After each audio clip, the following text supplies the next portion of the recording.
اللہ کے رسول صلی اللہ علیہ وسلم نے فرمایا ما کان المؤمن التفاحش، فرمایا کہ مومن جو ہے فحش کو نہیں ہوتا. مومن جب بولتا ہے تو ایسی باتیں نہیں کرتا کہ جس سے فحاشی کی بات سامنے آتی ہے، بے حیائی کی بات سامنے آتی ہے، برائی کی بات سامنے آتی ہے. مومن بولتا ہے تو سبحان اللہ، مومن بولتا ہے تو فرشتے عشش کر اٹھتے ہیں کہ یہ کیا گفتگو کر رہا ہے. وہ لکھتے ہیں تو کل قیامت کے دن پیش کرتے ہیں کہ اللہ تیرے بندے نے اتنی پیاری پیاری باتیں کی. ہماری جو باتیں ہیں، اگر ہمارا ایمان ہے کہ فرشتے لکھ رہے ہیں تو بیٹھ کے کبھی سوچے کہ فرشتے لکھ کیا رہے ہیں. جو ہم کر رہے ہیں وہ فرشتے لکھ رہے ہیں.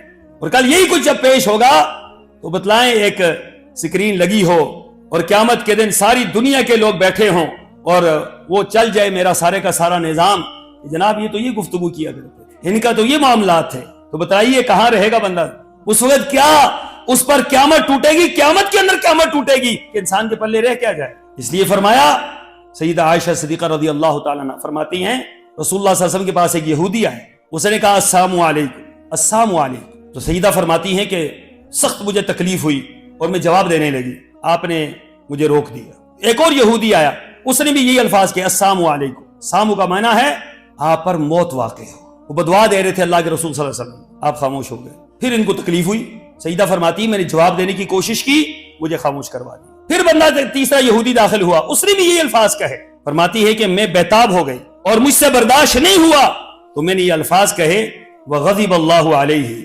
ولعنتہ. فرمایا پھر اس کے بعد اخوان القردۃ والخنازیر، فرماتی ہے کہ میں نے ان کو یہ کہا اللہ کا تم پر غضب ہو، اللہ کی تم پر لعنت ہو، وعلیکم سام، تم پر موت واقع ہو. تم تو وہ لوگ ہو جن کو خنزیر اور بندر بنا دیا گیا تھا.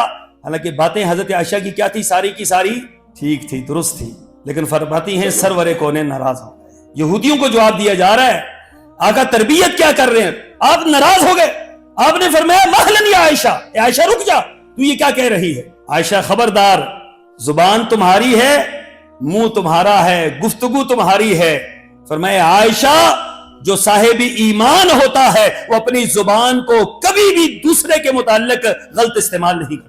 زبان تو آپ کی ہے نا، جرم دوسرے نے کیا ہے، زبان آپ کیسے استعمال کر رہے ہیں؟ فرمایا عائشہ مومن فاحش نہیں ہوتا، مومن گالی گلوچ دینے والا نہیں ہوتا، مومن جو ہے وہ الزام لگانے والا نہیں ہوتا، اور جو لگاتا ہے وہ مومن نہیں ہوتا.